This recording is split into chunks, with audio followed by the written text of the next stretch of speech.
decided to wait. I hope so. I hope so. This is going to be a very significant session. Yeah. We'll see by the end of it who continues. All right. Well, welcome everyone to our session 13 of our study of the Gospel of Mark. And we have reached a sort of a crucial point here in the Gospel where this chapter is one that is sort of an intensification of a lot of the things that we've been seeing. Stuff that's been alluded to kind of comes to direct expression in this chapter. And it is often called the apocalyptic discourse. That's Mark chapter 13. And it does have a lot of that imagery that leaves many of us, especially we moderns who aren't so well versed in the intentions of apocalyptic literature, but it leaves a lot of us sort of on edge, uncomfortable, wondering what it all means. And that's the way it's supposed to land. Though there's a lot of this, there's a lot of some of this material that is beyond our understanding. It just, there's some peculiarities that we will address. And it's fascinating because from a narrative perspective, Mark makes some really, really strange and wonderful choices here to communicate his message. But anyway, that apocalyptic discourse, this language, this sort of, when Jesus lays it out the way he does, you know, what it really is an accentuation of some of the stuff that Mark's already given us. And what I mean by that is we have seen in multiple ways how Jesus is a teacher and a prophet whose word comes true. So Mark has already given us several instances. For example, well, the way Jesus cursed the fig tree and then it withered, the way Jesus has made these passion predictions. We haven't seen them come true, but if we've read the gospel before, we know that that does come true. We've seen how, when he sent his disciples to get the colt and, you know, he gave them those very specific instructions when he marched into the city or when he processed into the city of Jerusalem. All of that happened with such precise detail. And what Mark is doing in providing these sort of smaller moments that have kind of quick payoffs, you know, Jesus says something and then it happens right away. Mark is sort of setting us up for something, okay? He's setting us up to create this idea that Jesus is a prophet who is so capable that what he says happens. And so now we come to this bigger predictive text here, this more apocalyptic text that has some stuff that, well, some of it's fulfilled. We've seen it, or we are in the midst of seeing it, but some of it's beyond the scope of the text. So we will get into that. We will get into what it's talking about and where it's leading us. But just in terms of the creation, the crafting of this chapter, what we have is about the apocalyptic discourse is split into three sort of sections. The first is sort of the bulk of it, which is 19 verses, that really focus on all the hard stuff. They call it the tribulations, the challenges, you know, what's going to go down, okay, before the second section of the apocalyptic discourse, which is the return of the Son of Man on the clouds. Okay, that's the picking up on the images from the book of Daniel, Zechariah, all these sort of understandings of what the return of the Messiah or the Son will look like. And then at the end, there are two small parables, and they're all part of this. So we really, if we find ourselves tripping up, we need to make sure that we appreciate this whole text, you know, together, because there are some parts where if we look at it, you know, in a vacuum, we can get lost and confused, but it helps us if we really follow up. So those two parables at the end, and that's the one about the fig tree again, but a different type of parable about a fig tree. And then the one about the return of the Lord of the house. That he finishes the chapter with, that Mark finishes the chapter with.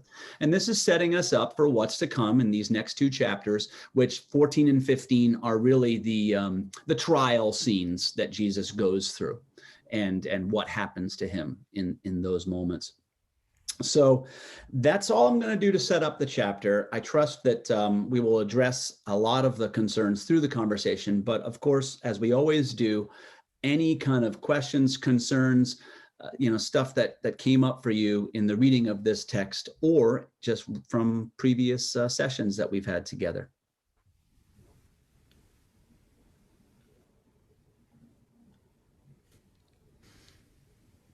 Okay. Oh, I see a hand coming out of the ether. Go ahead, Boyce. You know, when I was reading parts of that, it reminded me of the Jones tragedy and some of the other people. What was that guy's name that was on TV? Camp?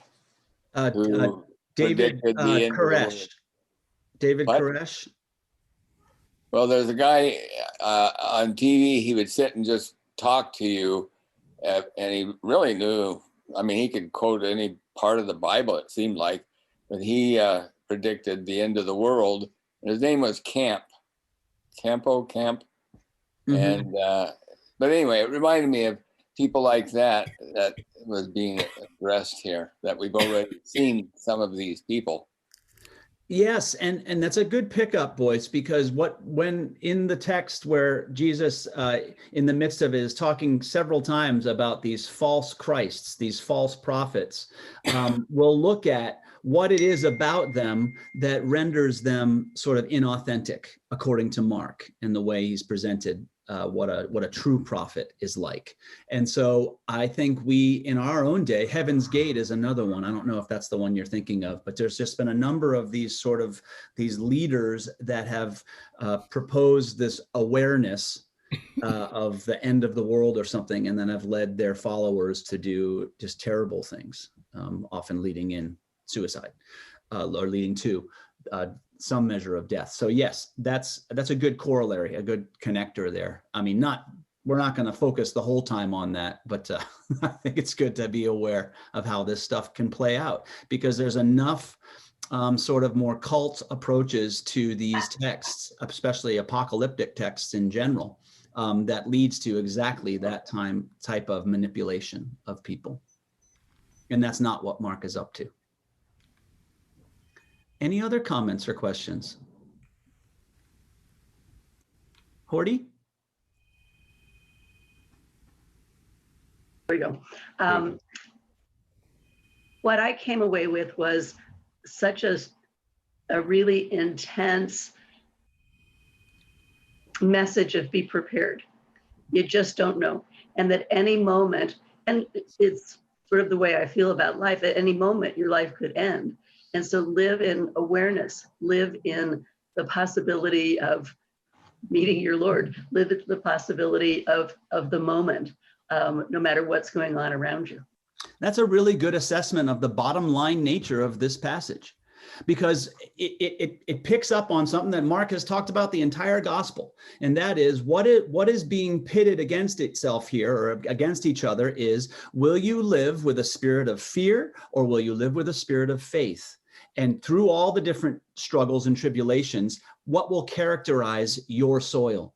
That's really the bottom line nature of all of this. So keep that in mind, even as we reread it again, and it'll help, I think, find a way through some of the these really challenging aspects. Now, we're not going to run away from any of, any questions or anything that people want to bring up is always appropriate, good. But I do think that bottom line nature that you just named is really what Mark, a central part of what Mark's focused on here.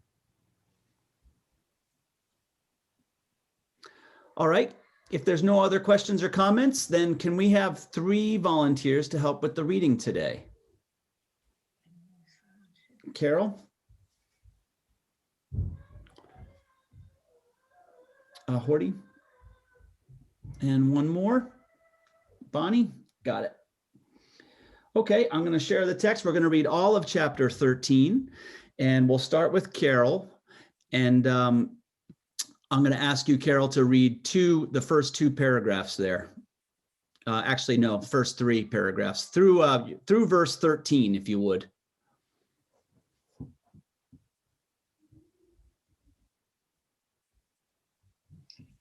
As he came out of the temple, one of his disciples said to him, "Look, teacher, what large stones and what large buildings." Then Jesus asked them, "Do you see these great buildings? Not one stone will be left here upon another. All will be thrown down." When he was sitting on the Mount of Olives opposite the temple, Peter, James, John, and Andrew asked him privately, "Tell us, when will this be? And what will be the sign that all these things are about to be accomplished?" Then Jesus began to say to them, "Beware that no one leads you astray. Many will come in my name and say, 'I am he,' and they will lead many astray. When you hear of wars and rumors of wars, do not be alarmed. This must take place, but the end is still to come. For nation will rise against nation and kingdom against kingdom. There will be earthquakes in various places. There will be famines. This is but the beginning of the birth pangs." Persecution foretold. "As for yourselves, beware, for they will hand you over to councils, and you will be beaten in synagogues, and you will stand before governors and kings because of me, as a testimony to them. And the good news must first be proclaimed to all nations. When they bring you to trial and hand you over, do not worry beforehand about what you are to say, but say whatever is given you at that time, for it is not you who speak, but the Holy Spirit. Brother will betray brother to death, and father his child. His children will rise against parents and have them put to death. And you will be hated by all because of my name, but the one who endures to the end will be saved." Okay. Thank you. Horty, would you read the next two sections, please? The desolating sacrilege. But when you see the desolating sacrilege set up where it ought not to be, let the reader understand, then those in Judea must flee to the mountains. The one on the housetop must not go down or enter the house to take anything away. The one in the field must not turn back to get a coat. Woe to those who are pregnant and to those who are nursing infants in those days.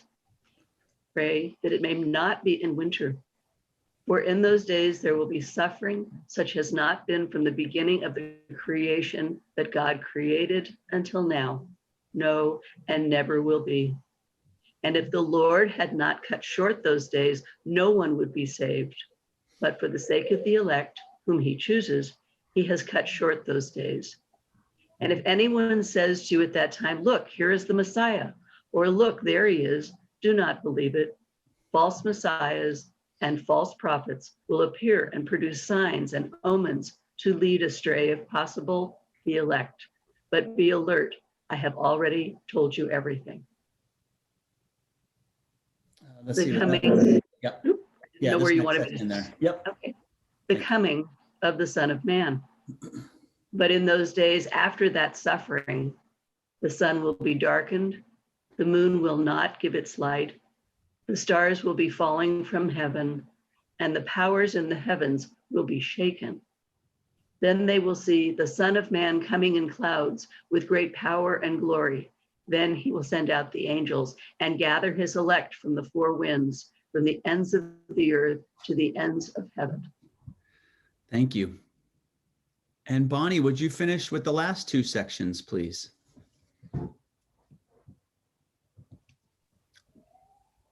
The lesson of the fig tree. From the fig tree, learn its lesson. As soon as its branch becomes tender and puts forth its leaves, you know that summer is near. So also, when you see these things taking place, you know that he is near at the very gates. Truly, I tell you, this generation will not pass away until all these things have taken place. Heaven and earth will pass away, but my words will not pass away. The necessity for watchfulness. But about that day or hour no one knows, neither the angels in heaven nor the Son, but only the Father. Beware, keep alert, for you do not know when the time will come. It is like a man going on a journey, When he leaves home and puts his slaves in charge, each with his work, and commands the doorkeeper to be on watch. Therefore, keep awake, for you do not know when the master of the house will come, in the evening, or at midnight, or at the cockcrow, or at dawn, or else he may find you asleep when he comes suddenly. And what I say to you, I say to all, keep awake.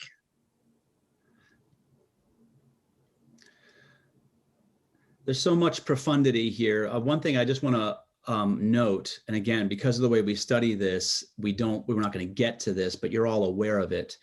So where was Jesus doing this talk with his disciples? Do you remember what it said? Carol? The Mount of Olives? Yes, the Mount of Olives. And all of this speaking to his disciples once again and imploring them to keep awake. Remember that whole section that's about to happen when they all fall asleep multiple times? It's that prediction fulfillment stuff, because he has already established, or they have already established, the type of soil that they are.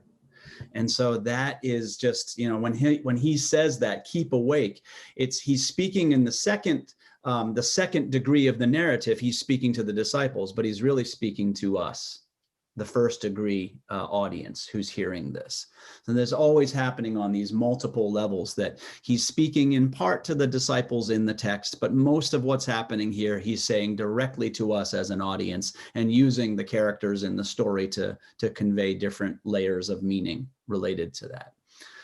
So before I get into what I've kind of written down and stuff, is there anything out of that reading that sort of caught you a little differently, maybe this time hearing it aloud, than when you had read, previously, whether this morning or last night or whenever it was that you prepared? Anything else that caught you or grabbed you, Carol? I've suddenly realized when they talked about the stones and how magnificent the stones were. And to me, they were fixated on objects, not the meaning of all this. It's a great noticing, and it's true.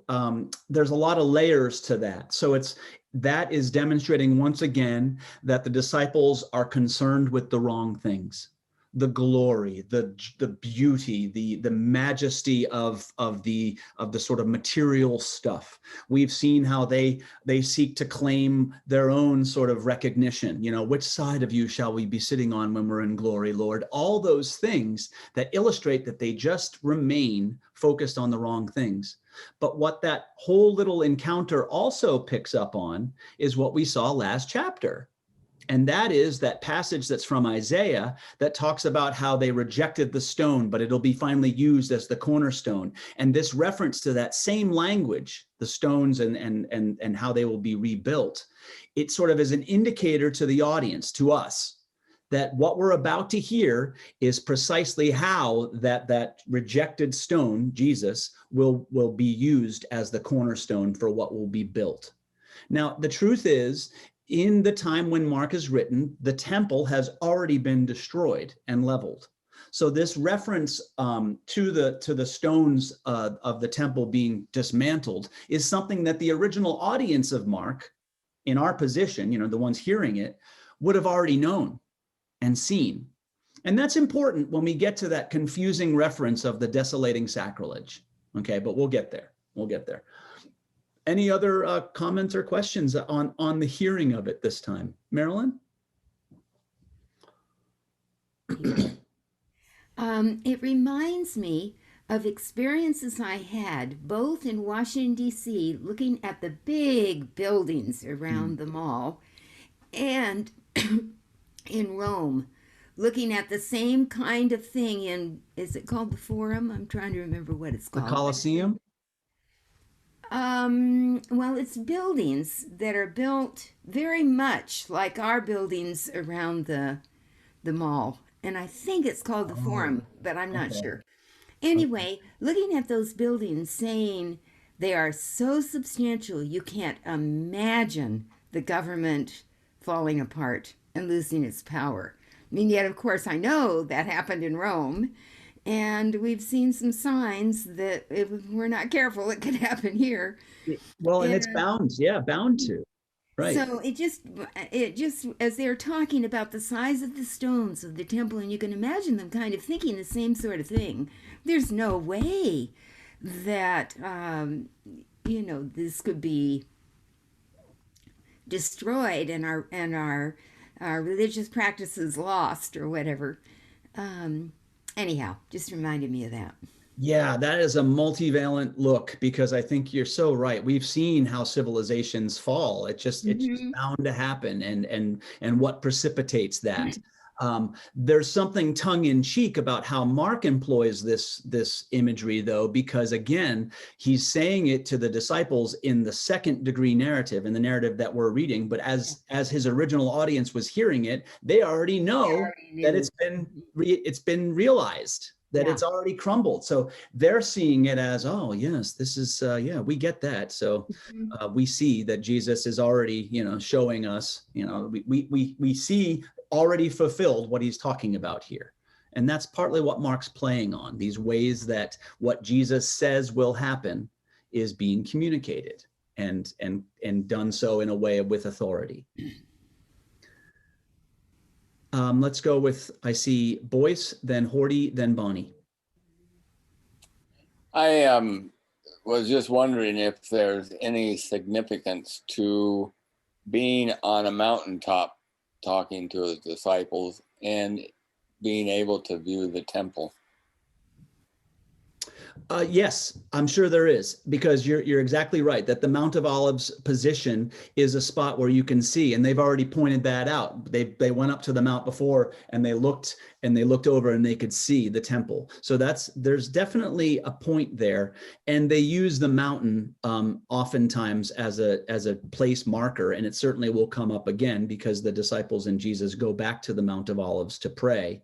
And that's where they experience their sort of inability to stay awake and to really exhibit the type of soil that Mark's been talking about the whole time. So yes, I think all of these details like that, they may not have like the sort of ultimate kind of symbolism, but within the story, they're markers to help the audience say, oh yeah, I remember when they were here before and that's what they did there. And look at how that plays off what they're doing now. He uses geography oftentimes as a way to say, oh, pay attention to this. And then remember it when you hear about this place again. That's just because it's all oral. So they do that often. But I do think in this case that since there is a view from the Mount of Olives, that would have been something that the original audience would have picked up on. Horty? In reading it previously and rereading it today, what came up for me was the intensity and the specificity of the arguments and the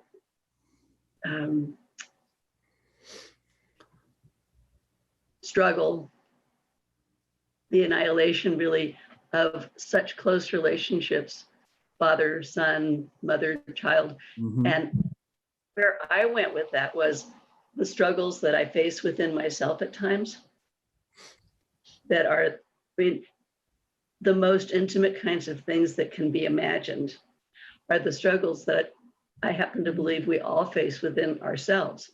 It's not just out there, it's what's going on inside that really needs to be, I think he's giving us some caution. And in the Stay Awake, I think he's giving us an invitation. You're so right on it. Mark is a genius storyteller.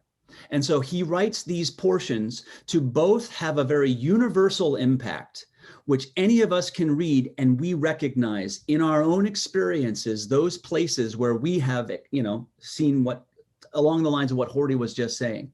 So there's a universal nature of relating to these texts in their challenges, in their struggles. But also look very closely. It's not 100%, but almost everything that Jesus talks about that you're going to go through when you have to stand before governors and councils, be beaten in synagogues, be betrayed by your brother. Who goes through that? Jesus. It's exactly what Jesus is about to go through. This is Mark's very intentional way of saying, yes, we will all be facing our own challenges that are beyond anything we've seen or known before.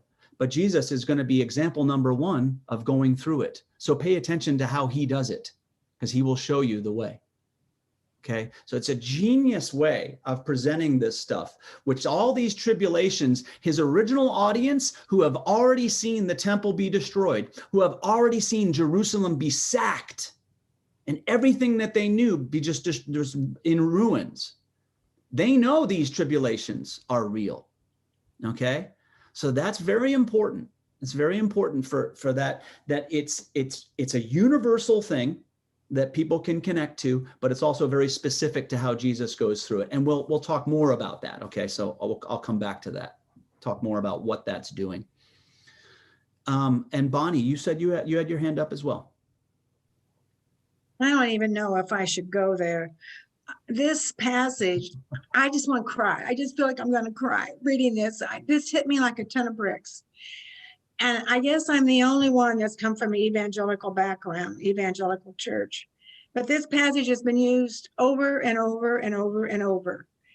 And I know it quite well. And the first thing that it's just so hard for me to even read this because of how it's been used. My mother thought she was never going to die. She really didn't. She was part of this elect. And all these things had already been fulfilled, brother against brother. I mean, you had the Civil War. How many wars have you had?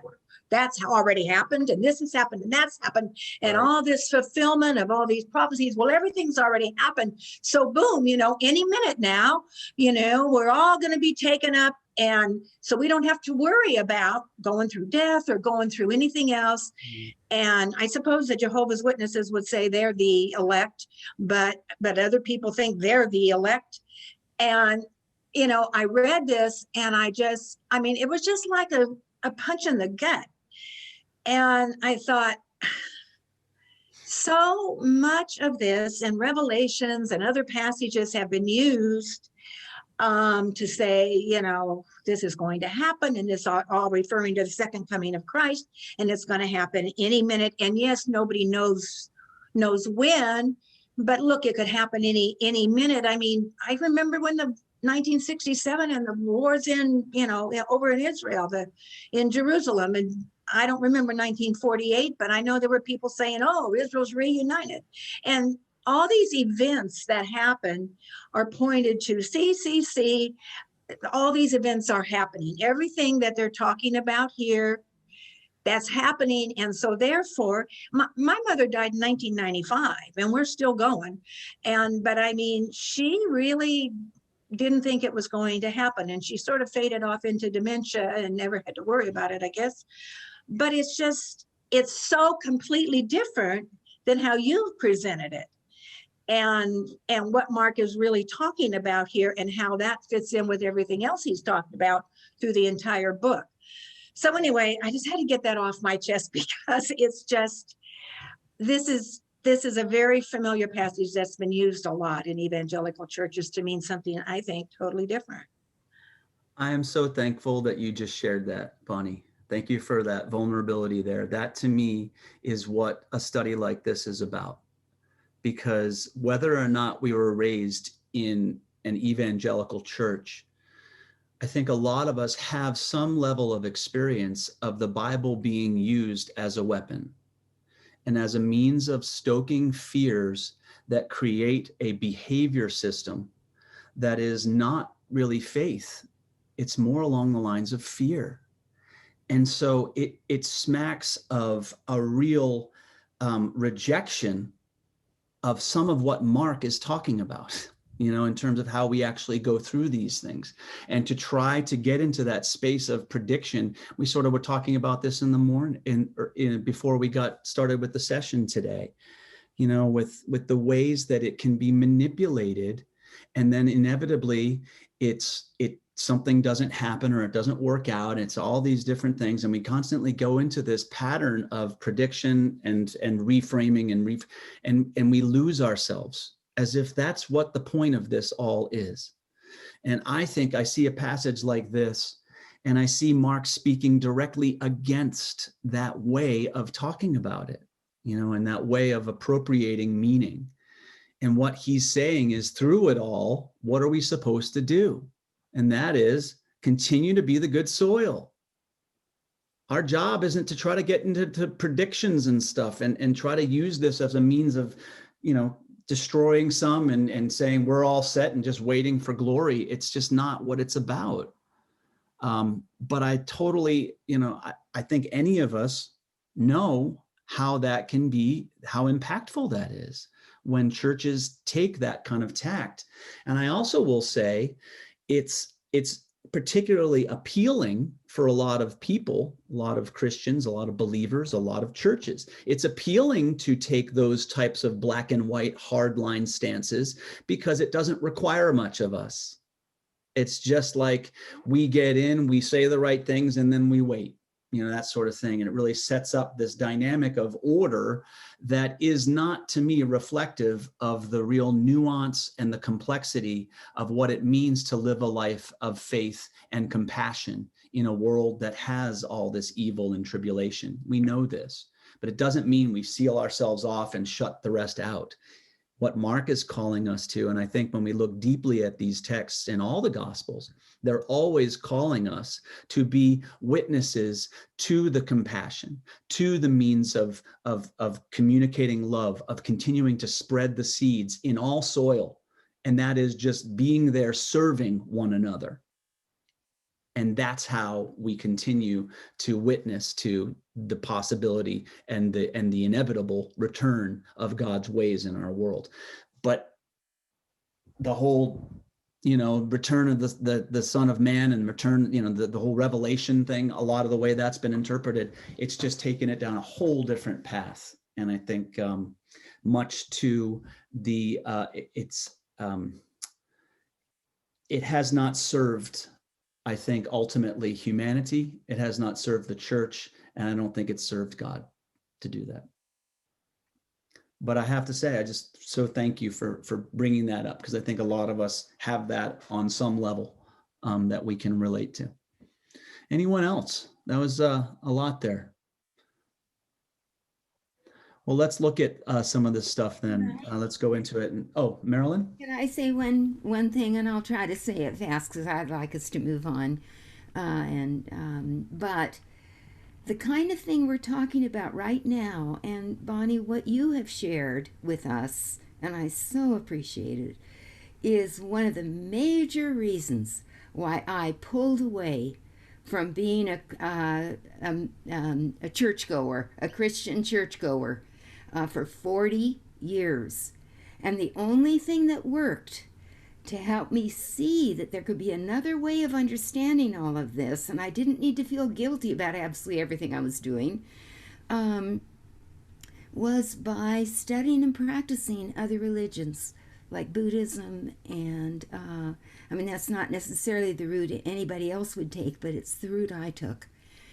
And I was able then to really see what Christianity had to offer, and come back and join this church. And this was the end of my 40 years.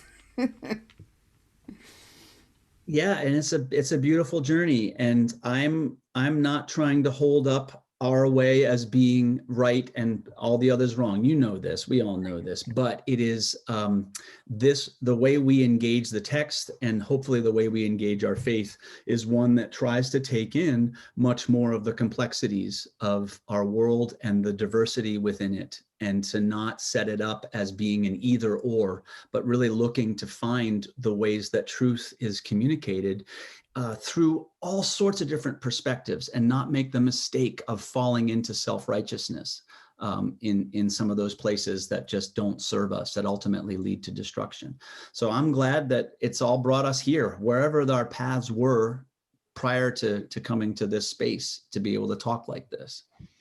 But let's go ahead and get into some more of the nuts and bolts of this particular text. So as I mentioned at the beginning, the apocalyptic discourse itself happens in a place where we've already been set up, particularly in chapter 11 and 12, with some very specific prediction type stuff that Jesus has said, and then it's happened. Okay, I already mentioned all the way the specific details set up his entrance into Jerusalem and the instructions he gave, and everything happened just as he said. And then the cursing of the fig tree, it happened just as he said. Withered because he said so. All these ways that Mark is setting up this sense of prescience or omniscience on the part of Jesus. And I want to just ask in general, why do you think he's using all these smaller examples to show Jesus' omniscience, and then giving us this very broad sort of big picture apocalyptic discourse? What do you think Mark's purpose is in setting it up like this? Hi, Margaret. Why do you think he does it like this? Or just, again, speculate, because I know this is a dense chapter. It's a lot going on here.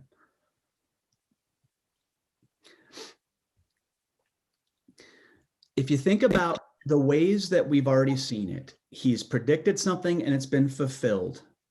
This particular text gives us certain elements that are not fulfilled in the context of the story, and they won't be. Okay? And I'm talking about two specific things. One, Jesus' resurrection, and two, the return of the Son of Man. Now, that's where Mark, when you look at it specifically, at where Mark ends, we don't see a resurrection, do we? We see an empty tomb. That's much different. And that's why I think it's very intentional. Well, we'll get there. I'm sorry if that was a spoiler alert to anybody.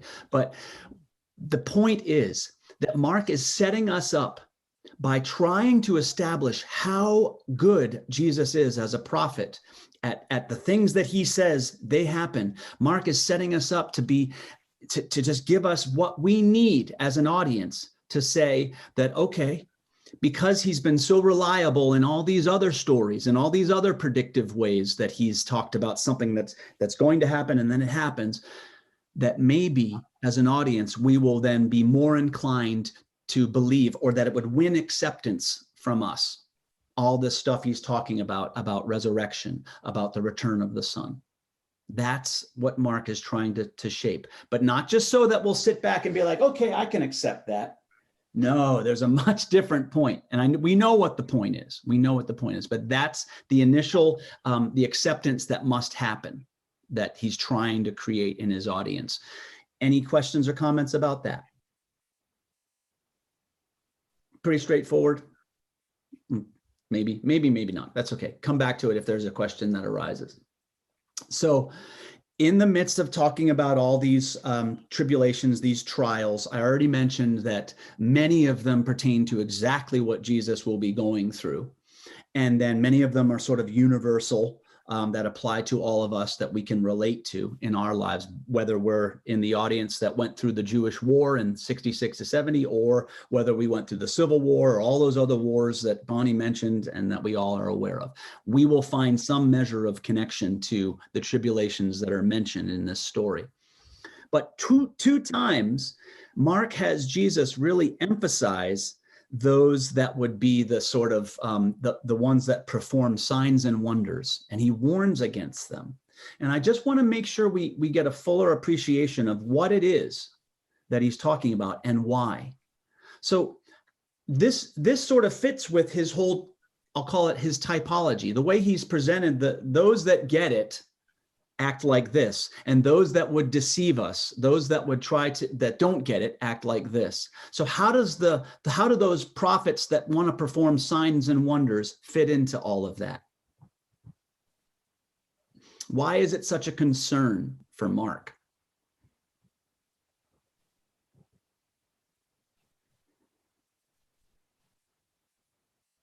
Carol?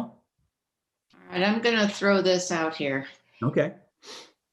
Is he trying to tell them, quit trying to find the answer, put all the pieces together? It's faith. Yes, it's what he's trying to say. It's what he's trying to say. I think that really, that is the nuts and the summary, the bottom line there of this part.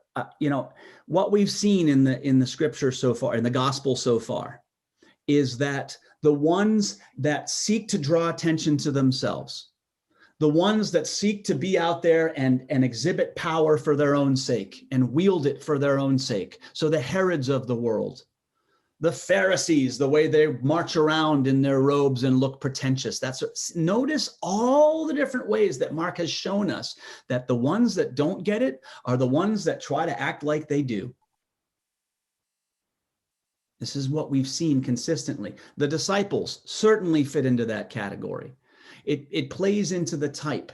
And Mark is well aware that there probably already have been, maybe right in the aftermath of that Jewish war, in the midst of what he's writing. Maybe Mark was written in concert with a whole bunch of other gospels that were put out. I don't know, people that were writing different things, and this is what it means, and this is what it means. But he's addressing a reality, and that is that there will be people who claim to know, and that's not our place. Because when we do that, we fall into that trap of self-aggrandizement, of making this all about us, of false claims, of false attention to all that stuff. And what we've seen throughout the gospel is that the good soil, the ones that get it, are always about serving, humility, an anonymity, of facing fear and not letting fear overcome faith. All of these qualities that Mark has emphasized, that is what is required. So when you see those ones that stand up and try to say, follow me, I have the answers, you better be suspicious, because they will come. And we've seen them. We know them in our lives. You named a few of them, Jim Jones. And I don't want to, it's hard because there's a lot of different realities that play into these. But these leaders, these types of people that try to claim awareness and knowledge of what is God's mind only, it's just it's a good initial sign to say, be wary. Be wary. Okay. Questions or comments about that? Bonnie? Just a question then. What do you think of evangelists like Billy Graham? Or, I mean, he's probably the most well-known, but there's been several. And some we could say, well, they seem to make sense, and others, well, they're kind of offbeat somewhere. I mean, should nobody be an evangelist, or what is your take on that? Well, it depends on what type of evangelist you're referring to. If by I mean, we are absolutely called to be evangelists. And Mark, I think, has given us a beautiful description of what evangelism looks like. It's all those things I was saying. An evangelist is one who serves humanity. And that's how we serve God. An evangelist is one who acts on behalf of love, even in the face of fear, who never lets, who doesn't call attention to self, but tries to serve in anonymity and just go out and do it and be it and grow in it, that sort of thing. So evangelism to promote that, yes. But evangelism to promote this idea that here's what's going to happen and I have the answers now, this is sort of, to me, what this text is trying to say. Guard against that, because that starts to become about me protecting my sense of self. And it creates this sense that, well, I don't need to go to church anymore. I know where I'm going, or whatever it is. In these ways that we get it in our head that we think we've got it. And Mark says, good soil doesn't, that's not what constitutes those that would walk with Jesus. It's that service. It's all those things that's been exhibited throughout the gospel so far about what it looks like. It's walking in the way Jesus walks. And look at the way he did his whole ministry, never calling attention to himself, telling them to keep quiet. Yeah, they go and serve, but his whole point is, it's not about me bringing attention to myself and look at me and look at all my testimony. Okay, you just have to be careful. Again, testimony itself isn't bad if it brings people to discover their own capabilities and till their own soil and develop that. But it's just, he's saying you got to be careful. If it's about self-aggrandizement, if it's about self-glorification, then it's something not to be trusted, and it leads us astray. That's some of the stuff that Mark's talking about here and really throughout the gospel. because that's what the disciples have consistently embodied throughout that. They just seem to get it. That's why they're rocky soil. They seem not to get it. They almost get it, and then they're just sort of off doing their own thing, focusing on the wrong stuff. Kathleen, and then Horty. I'm curious as to why all this is so hard to understand. So, when I read this chapter, and like we were saying before class started, that, whoa, why are Jesus's words written in a manner in which they have to be so studied in order to be understood? Instead of, like Horty just said, let all means have faith. And you said, yeah, why didn't Jesus just say, have faith? Well, I think because Mark is writing in a particular context. And can you imagine what it would be like to try to write to a group of people who have just gone through, say, the devastation of their entire way of life and their city and their temple and their sense of connection to their God, and tell them that, yes, you know how we're all expecting a Messiah to come within our tradition? Well, he's here, but it's completely the opposite of what you've ever been told and what you've ever expected. And do you think that's an easy argument or an easy story to communicate? It's not. And so to be able to say it in the ways that really connect deeply to the lived experiences of the people to whom he's talking and to the struggles that exist in the world, and try to shift their whole frame of looking at what a Messiah is and what it means, all of that, he's changing the whole thing in this gospel. And yeah, it's a short piece, which is another testimony to Mark's brilliance, but he is putting it together in a way that is turning everything on its head, speaking to an audience who have already seen their world turned completely on its head. So I think it's important that he's saying it in all these different ways that seem confusing to us, but are really designed to help engender faith through times of incredible strife. Because it's easy to say, have faith when it's hard, but to really go into those deep, more complex examples like he does, it's vital, because otherwise people are just going to be like, I don't relate to any of this. Why is this, this is not, doesn't connect to me. So it has to be nuanced. It has to be complicated in some ways. Yeah. But it still surely opens it up to what Bonnie was telling us. Perhaps, it depends on how we read. These texts, when we put them all together in the Bible, people look at it as if they were all written at the same time or at the same intention and everything. So what we do is, we've talked about this, we conflagrate, we bring it all together and make it as if it's one story. And that is not really, that's not an appropriate way to look at these texts. They stand on their own. And so what Revelation had to say is not what Mark has to say, is not what other apocalyptic text has to say. And the fact is that in the 19th century, after Darwin and with the scientific, and with the Industrial Revolution, there were a lot of different approaches, and these sort of the what we consider to be the Billy Graham style, the Billy Sunday style of appreciating these texts, that's when they took hold. In reaction to these times where the world seemed chaotic and was like, this doesn't make any sense. This is, we're sensing that there's an end here, civil war, all these incredible times of change and strife. And so they're managing it that way. So that's where a lot of the appreciation or the interpretations of some of these stories went the direction that sort of the Jehovah's Witnesses took it.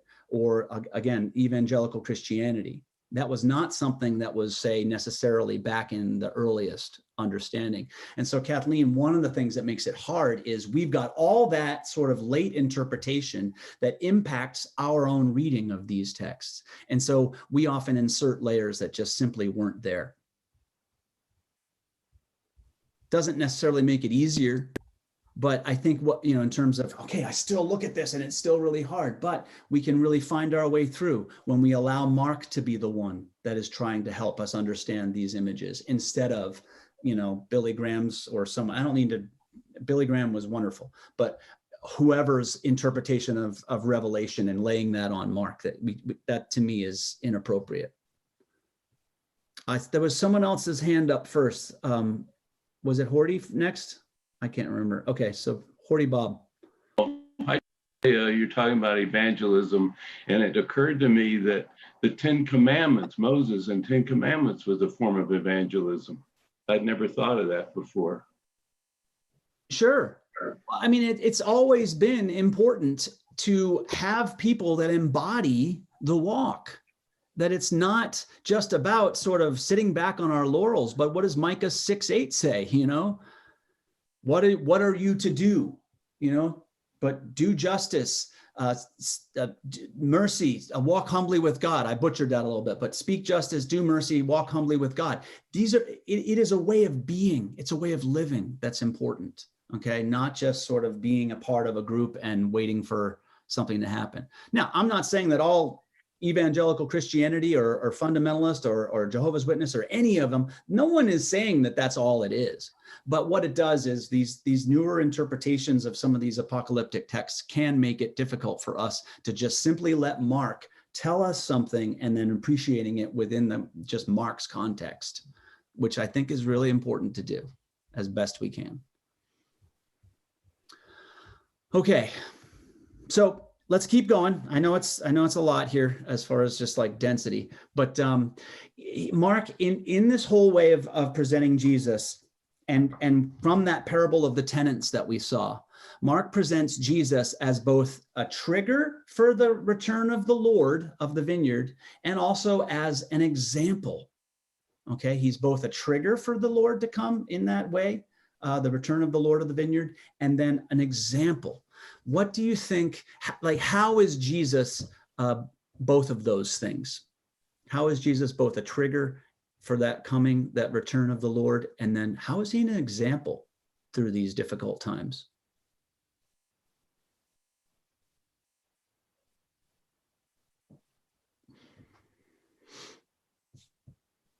Bonnie?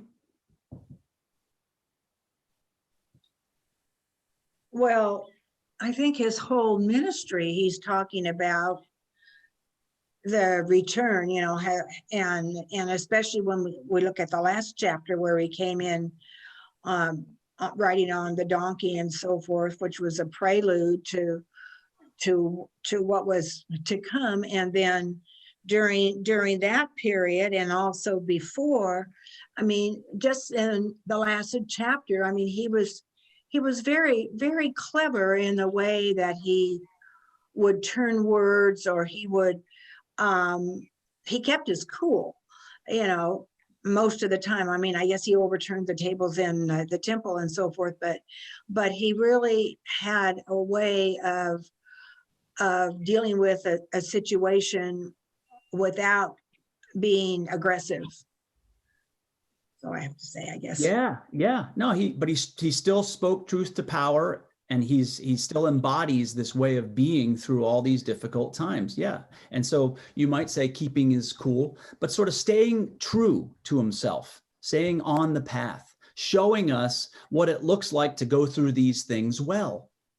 That's his example. You know, so that when we see our tribulations, what Mark is showing us is Jesus's example is an example of how to do this. You know, because if he's saying all of us in our own way are going to stand before governors and councils and be beaten in synagogues and be betrayed by our brother, this all happens to him. So he's going to be an example of just watch what he does. Listen to what he says, because he is showing us how to go through it. It's not just that, you know, when he dies, you know, because he's sent and then that's going to trigger God coming. No, it's about still following in the way he showed us. It's very important. If he was just a trigger, then in Mark's gospel, all of us would just have to sit back and wait for that trigger to you know, have that Lord come. But Mark is saying it's not that simple, because we don't know when that arrival will be. Nobody knows, he says at the end, not even the Son. Did you see that? Not the angels, nor the Son, only the Father knows, which is very interesting, because I think most of us were raised in the church to say that Jesus and God are one. Mark's text is very clear that they're not the same, that the Son is the Son and the Father is the Father.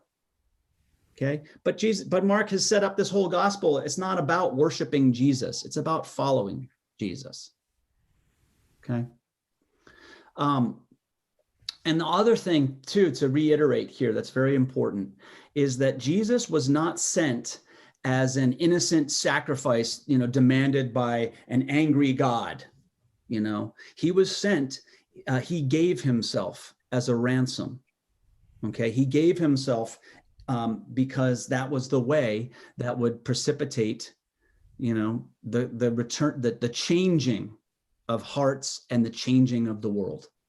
It was necessary because the current rulers of the vineyard, the rulers of the world, are so evil that that's what they do to those that would seek to spread the word, that would seek to spread the good soil. But that's what it took to awaken the good soil. So it wasn't God sending him to die. As the parable of the tenants says, God sent him to live with the foolish hope that he might change minds. But it didn't work out that way because the rulers of this world are evil and they are incapable of seeing. And so that's why it happened.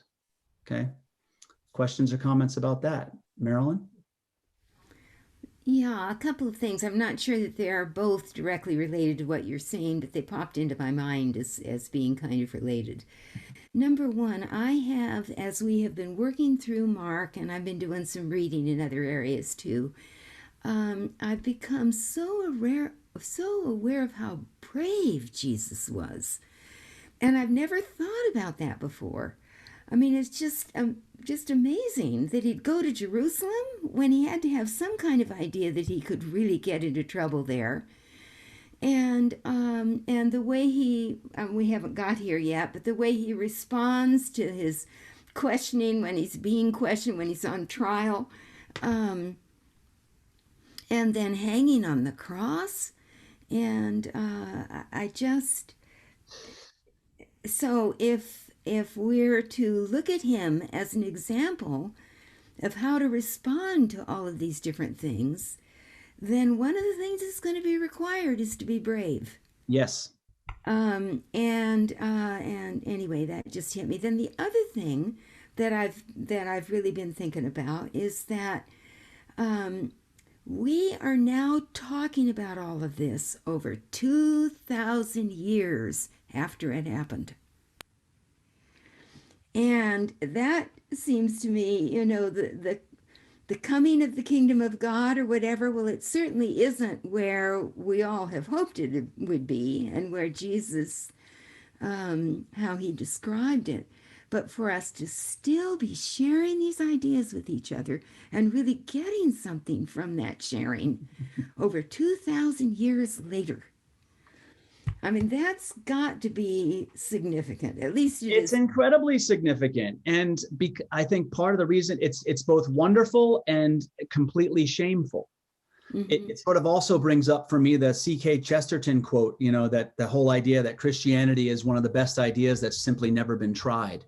Because the truth is, the way the gospel writers talk about the coming of God's kingdom and sort of rejecting violence and military might, the world still thinks that we can achieve the good in the world through those means. And so how many prophets have we seen that rise up like the Gandhis, like the Martin Luther Kings, like the Oscar Romeros, so many countless ones, okay, that have presented this type of message and then been killed by the world for it.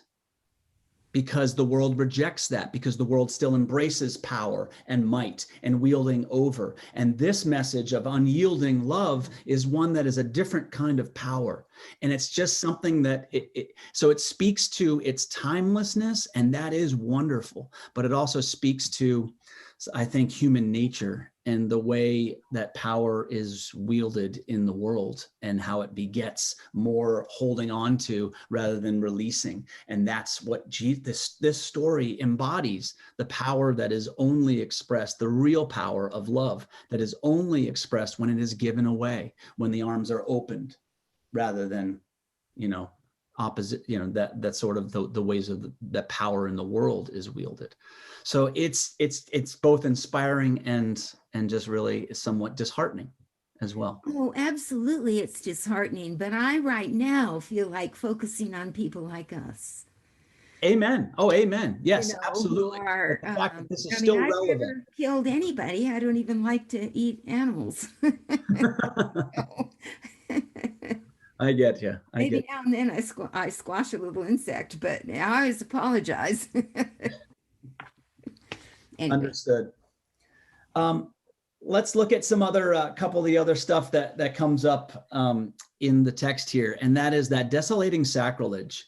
This is such an interesting portion of this text where he talks, it's one of the most peculiar here. And it's believed that one of the references is from Daniel, when there was this sort of this pagan construction that was put in the temple. Any of you that went through the Maccabees study that we almost got through 1st and 2nd Maccabees, there was that same reference to that. I think it was Antiochus IV that put this sort of Roman style statue in the temple, and it was just looked at as an anathema. But this is such a peculiar thing, and it's the only time that Mark does this. And I want you to see, can you think about what is he doing here? What is this whole, what does it mean when he says, let the reader understand? Did that grab you? What do you think that is? When you see the desolating sacrilege that appears where it's not supposed to be, let the reader understand. And then it goes on. What is that? Barbara? This is just off the cuff, but in my translation, it calls it the appalling abomination. So it's a different way of looking at it, but I think it's probably some sort of sign of the Roman Empire for them. That's all I can think. I can't imagine what it would be otherwise. What does it mean when it says, let the reader understand? What do you think that is? What do you think that means? Dan? I don't know. I think it's an exclamation point. Reader, wake up. Well, it is that. But you know what it is? It's a stage direction. It's the only time in his whole gospel that Mark is writing like this, where this is something where it's almost like we don't know what it refers to specifically, but what it is so whoever's presenting the gospel, probably in Jerusalem, is presenting it, and at this stage, they're supposed to refer to something that the audience can see. Okay, it's the only time that the second degree narrative he just sort of stops, and it's almost like a wink to the audience, where whoever's presenting this is supposed to refer to something that audience could see.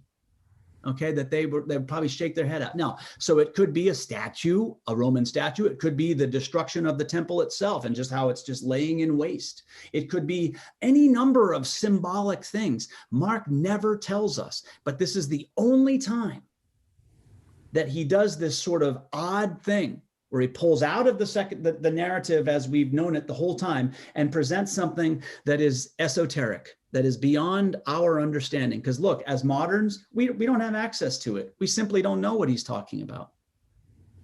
We don't know. And we can't know because it was never referred to. It was something that was understood by that original audience. But even though we can't know what it specifically was, we know the sense that it is another one of those motivators that is intended to get people to act, to respond, to move. But it's just such a peculiar way of him doing it. And it's just I just love it, even though it's still very mysterious.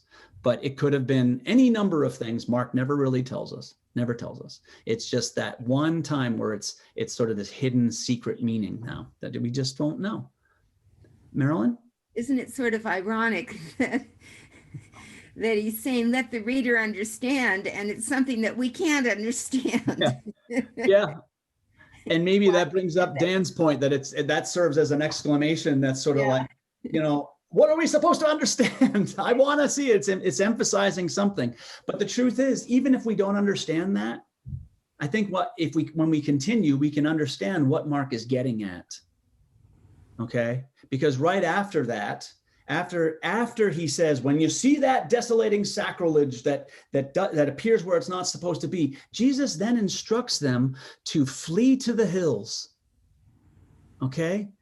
To don't hang here where the destruction is, but flee to the hills. And I want to ask you, is Jesus encouraging a fearful response here? Or is it a faithful response? What do you think? What is he encouraging them to do? Dan? I don't know. Sorry. Who is it? Sorry. I don't know that you can see me, but sorry, but I've had a number of things I wanted to say. Go for it. In this, when he says, go to the hills, what it made me think of was go to higher ground, take the higher road. Interesting. Yeah.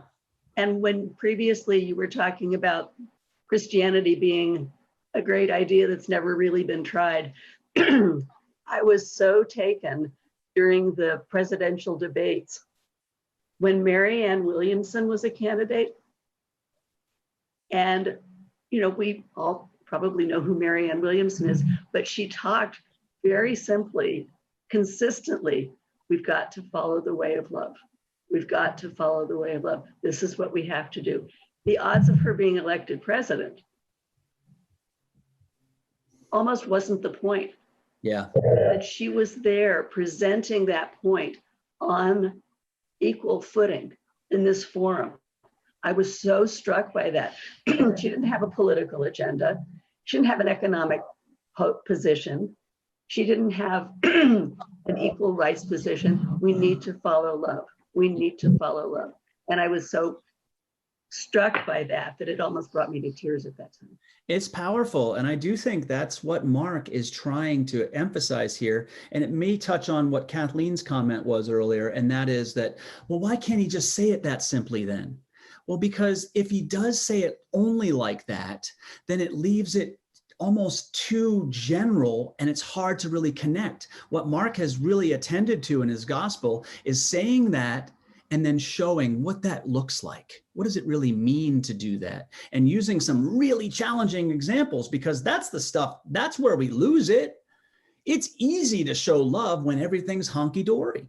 But when times get tough, when everything's falling apart around you, when you are facing your physical death, that's when it really hits the road. And so this is the rub for Mark. It's always about, will fear win or will faith win?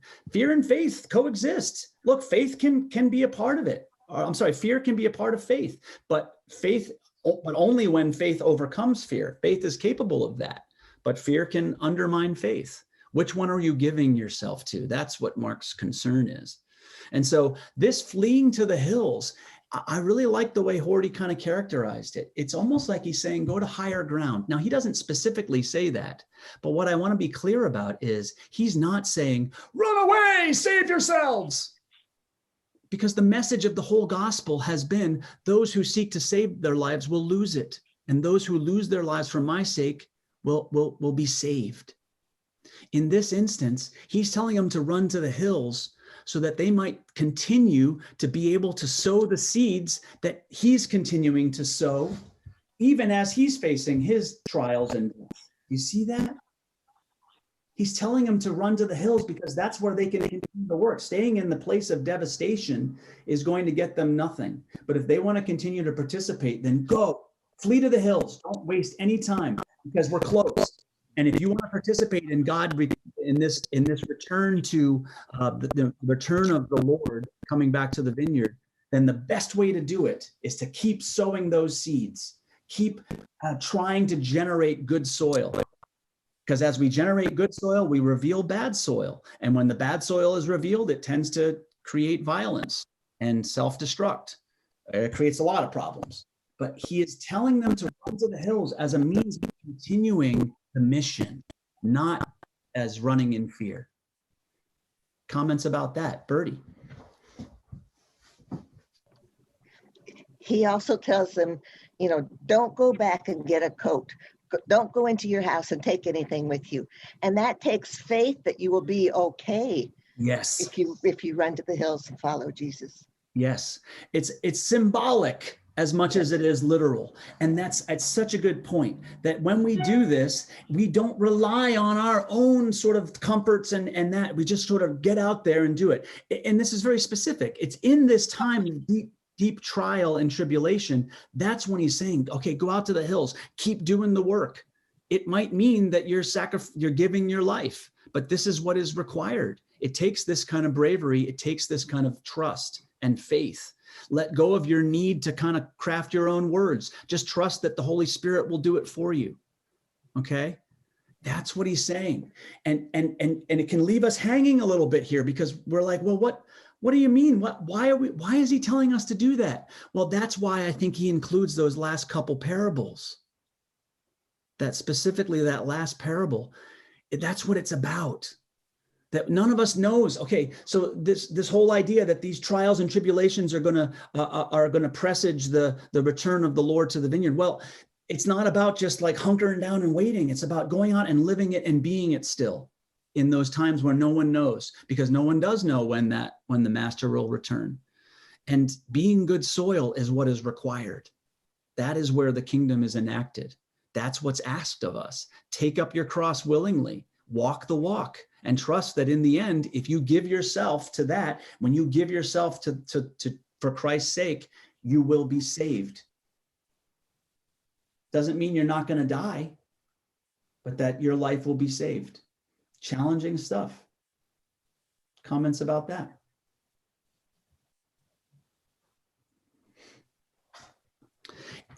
For Mark, we just simply can't really embody faith if we're doing it like this, in that self-protective way.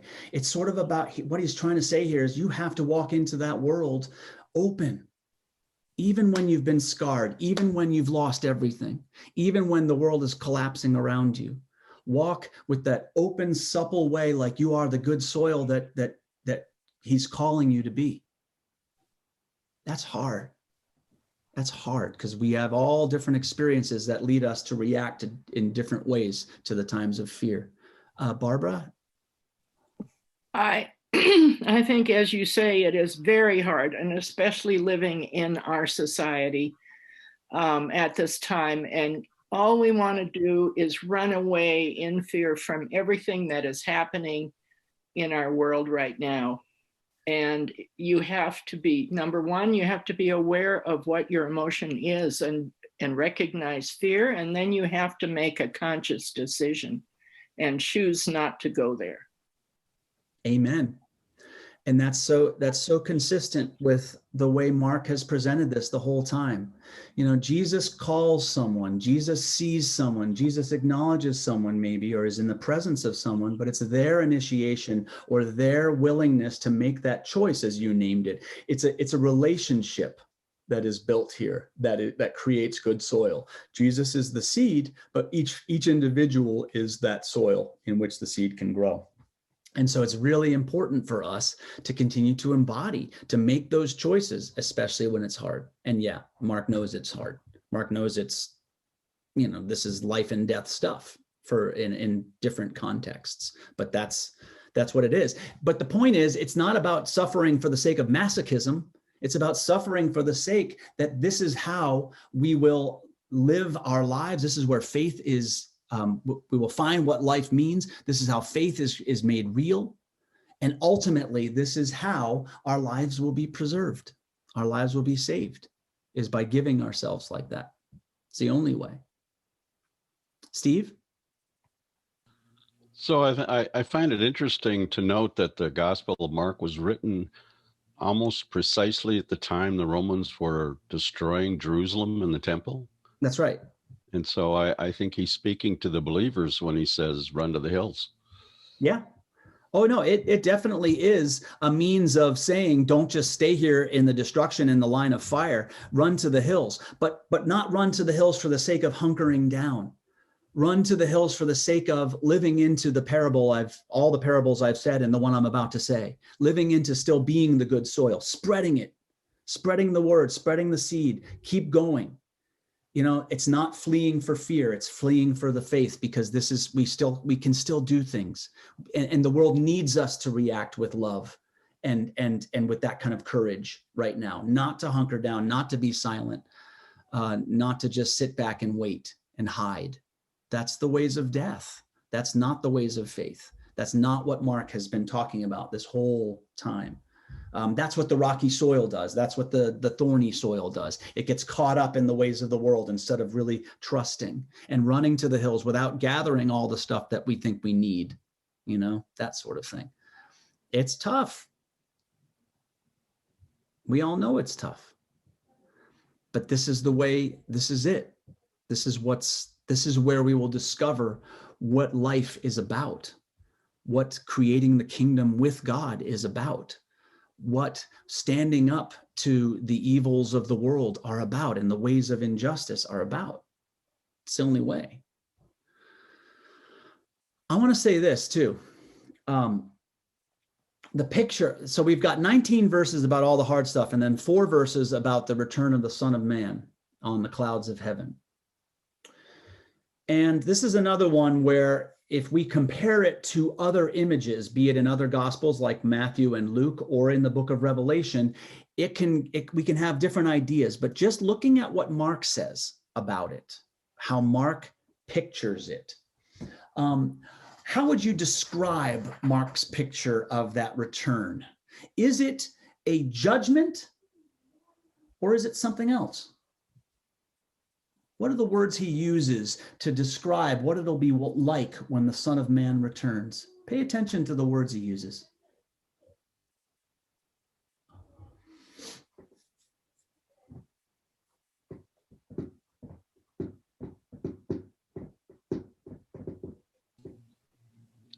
He uses the term master of the house. Okay, that would be the one that's you talking about. I'm looking at specifically verses 24 to 27. Is that there, or were you looking at the master of the house? Okay, so that's the sort of the imagery from the parable of the tenants, that the Lord of the vineyard will return. But what's the imagery in terms of when the Son of Man comes, what happens? What's the action that happens? And is it an action of judgment or is it an action of something else? Bonnie? Well, he says that he's gathering his people from the 4 winds. It's kind of like the picture of the shepherd that's mentioned other places in the Gospels, bringing his sort of sheep into the fold. Yeah, it's just markedly different from the way, say, Matthew sets it up in like Matthew 25, where it's a division of the sheep and the goats, and it's this sort of judgment on the world. This is really a picture of gathering.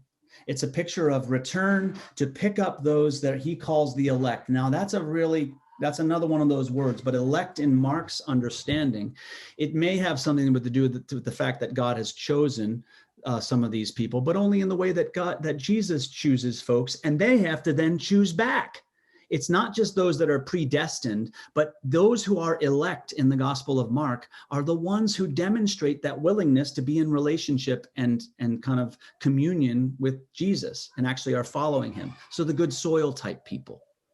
So basically what this is saying is when that Son of Man returns, those that have kept doing the good work, the tough work, the courageous work, the service work of the way Jesus has told us, they will be gathered up, not based on your social rank or your religion or your economics or any of the other factors that we think are important, but just based on, are you being good soil? Are you exhibiting faith? It's a much more positive kind of picture, really, than say Matthew, or certainly the book of Revelation, which is very much sort of a more bloody and that sort of thing. This is more like a gathering. And I just it's, again, as we look at these things, it's just important to note, how they're being presented, especially when we so easily compare and then sort of layer on top of what these texts are trying to tell us. Anyone else? Anyone have a comment or question? Okay.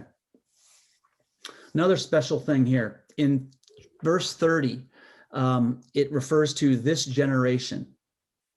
Something about like this generation will not pass away until all these things happen, that kind of thing. What do you think this generation refers to? Who does that refer to? It's important to distinguish what it's referring to here, because you will read commentaries, and there are some that say it refers to that which it really doesn't. And so there's a lot of potential confusion here. Who is this generation? Well, who has been this generation throughout? Whenever Mark says this generation, who is he referring to through the gospel so far?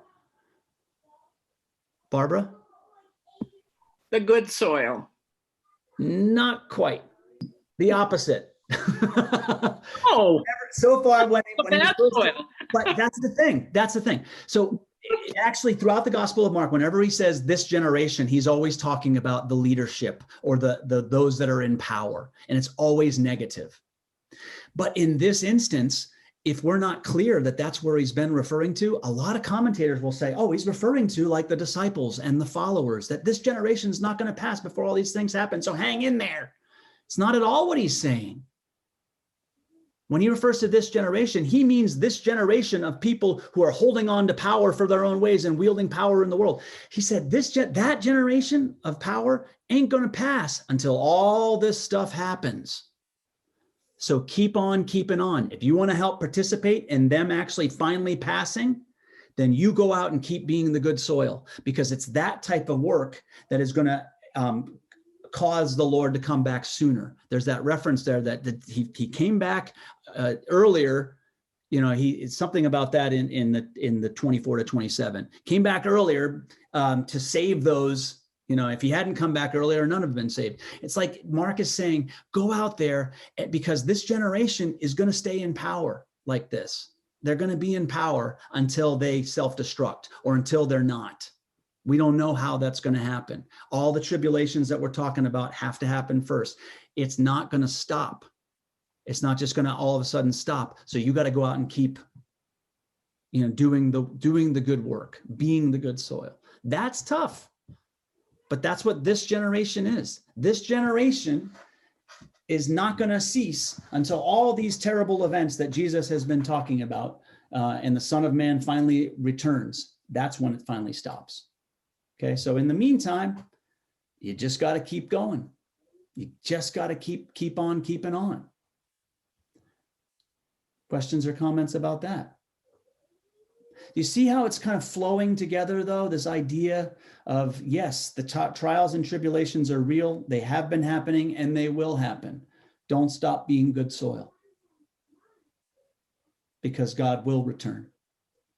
That's what the parable of the tenants is talking about. And don't stop. And he's saying that, and he knows he's leaning into a big wind here. Because when fear happens and when stuff hits the fan like that, and when our lives are at stake, a lot of us want to stop. A lot of us want to flee in the ways of self-protection instead of fleeing to the hills to keep spreading the message. Hey, that's real for all of us. Martin Luther King, Mother Teresa, Gandhi. We all face the fear, and we all want to hide from it at different times. That's why we love the passage about Jesus coming up next chapter, 2 chapters. Take this cup from me. I don't want to do this. That's real. That's fear. Fear is okay, as long as it's not the final answer, as long as it's not what overcomes our faith. That's what's being pitted here. That's what's being asked of us. Any other comments? I know it's a lot to take in. It's a lot. This is dense material. It's challenging material, not easy to read. It's evocative. It's emotional.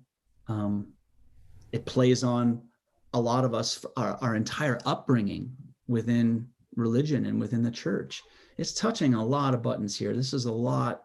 This is a big one of the biggest in the whole gospel. Horty, and then Marilyn. Going back to the question about, about evangelism and becoming evangelists and who are evangelists, and then him talking about the people in the fine robes. And it seems to me that one of the challenges in the development of any organized religion has been not only that an individual has the answer, but this system is the answer. And if you follow this system, if you do 3 of these and 4 of these and 7 Hail Marys or whatever it is, if you follow this system, then you will be you'll be one of the elect. Yeah. And that's often not just, it may be founded in a particular person and there may be charisma. But I've left a lot of churches that have to do with needing to follow a particular system that I have found exclusionary. And I said, there are a lot of good things about this church. There's a lot of good fellowship. There's a lot of good energy. There's a lot of good, but the bottom line is there are innies and there are outies. Yeah. And that's just, and there's a defining line. It may be couched for me, and my experience was, it was couched in all this, ain't it all wonderful?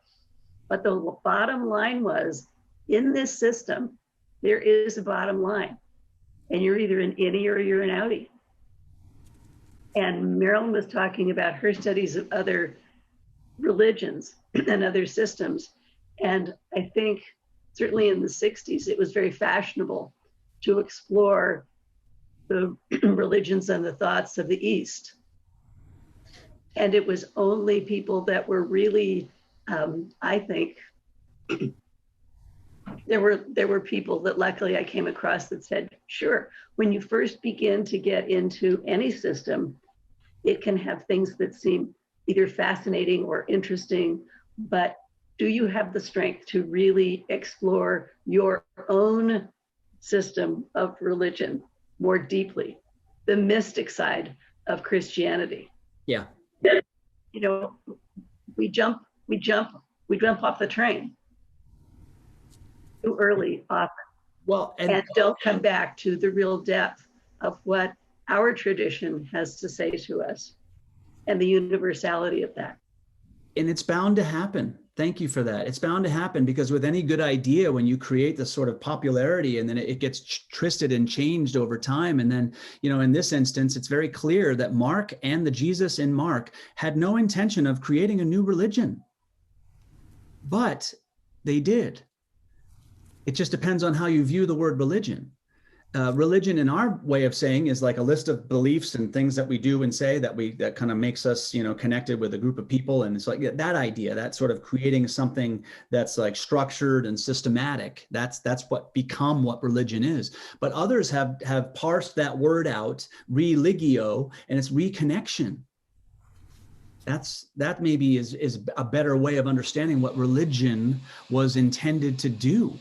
And that the way of following Christ, those people of the way, what didn't matter if you were a part of a belief system, it was about a way of living. And so for hundreds of years, it went on like that. And then it changes when people in power, like the Emperor Constantine, takes it over and understands, wow, I can wield a lot of power with this system of beliefs. And we've seen how that plays out. And it's a double-edged sword because without him, we may have lost the whole, you know, tradition of Christianity. It may have died out before we ever got to hear about it. But because it was held in power and in the highest levels of society, and it spread all over the world, we've been able to receive it in whatever flawed form we have it. But there's still truth that comes through it. It's just amazing to me that the very way that Jesus and the gospel writers talked about it is the opposite of, you know, they're talking about how it's not the military power and it's not about the emperor and it's not about that, you know, he's the anti-emperor, and yet it's the emperor that is the one that takes it over and then turns it into what we have received in large measure today. That's part of the confounding nature of what religion is. But this is asking us to be in relationship, not necessarily in religious belief with any particular system. That's what Mark's really focused on. There was someone else with a hand up. Was it Marilyn? I think Yeah. I just wanted to close with saying that Dan We were absolutely right to thinking that you would help us understand this. So thank you. Well, I hope so. And thank you for saying that, because sometimes, you know, and it's okay that if there's certain parts that are unsettled, you know, maybe take more time with it and go back and look at some things. And then you're always welcome to reach out further if there are things that we haven't been able to address in this setting. But it's certainly a challenging material. It's really asking a lot of us right here. And it's important to sit with it and kind of just stay in some of the struggle for a while. Now, it won't, thankfully, Mark, I think, doesn't leave us there. But ultimately, this gospel is putting a lot in our hearts, that we have a big role to play here, that it's not about God coming and solving everything for us, but it's about us being in relationship with Jesus, with God, that then helps enact the reality of the presence of God in the world. That's always tough, because it's not someone else doing it for us, or at least exclusively doing it for us. We're always working together. So I hope that one way or another, you still feel, or maybe even feel more empowered to kind of step into your own walk, you know, as you consider all these things, all the different trials, tribulations that you have faced and that you will face, and that we will. And we'll continue in faith, and certainly faithfully meet next week to cover the bulk of chapter 14, where Jesus is getting into his sort of walking through the trials and the councils and the facing of the governors. We're just going to read verses 1 to 52 for next week. So chapter 14, 1 to 52. And until then, closing comment from Bob? I had a question. You mentioned one person, Romero. Did you say Hector Romero? Archbishop Oscar Romero. Yes.